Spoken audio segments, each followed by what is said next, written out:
मैं अभी दो चीजों पर जो मैं लगातार कह रहा हूं, एक भारतीय सांसद का जो उन्होंने डिक्लेयर किया हलफनामे में 2004 के कि 2 फ्रॉगनल वे लंदन में उनकी कंपनी रजिस्टर्ड थी।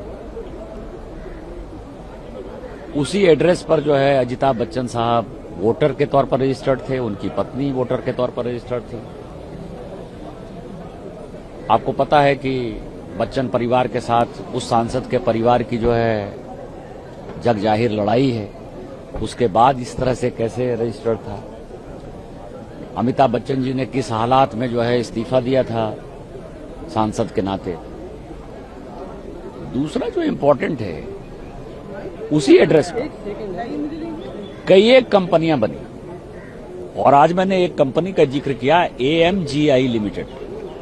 उसी 2 फ्रॉगनल वे लंदन में AMGI लिमिटेड जो है कंपनी बनी। वो कंपनी किसकी बेनामी है?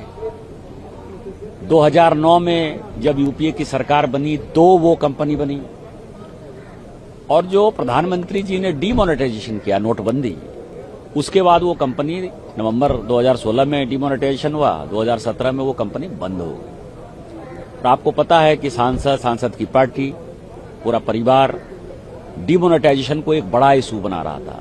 तो मेरा सवाल यह है कि वो बेनामी कंपनी किसकी है? प्रधानमंत्री जी ने डीमोनेटाइजेशन जो किया उसमें से आपको नुकसान जो हुआ, आपने देश को गुमराह क्यों किया? आप ब्लैक व्हाइट ब्लैक कर रहे थे, तो आप करते रहते, आप जनता को बताइए। आज मैंने यही बातें कही और मुझे लगता है इम्पोर्टेंट है और इसकी जांच होनी चाहिए। सर, राहुल गांधी जी ने जिस तरह से शब्दों का प्रयोग किया, जिन शब्दों का प्रयोग भी लाएगा, उन लोगों का डिमांड वही है। देखिए, सूर्य की तरफ थूक फेंकने से थूक किसको लगता है? माननीय अमित शाह जी डरते नहीं हैं, आप उससे डरते हैं। वो डराने वाले आदमी हैं। डराने वाले किसको? जो देशद्रोही ताकत है, जो आतंकवादी है, जो नक्सलवादी है, जो देश को टुकड़े टुकड़े करने की साजिश रच रहा है, वो सारे लोग उनसे डरते हैं। तो आप डर रहे होगे।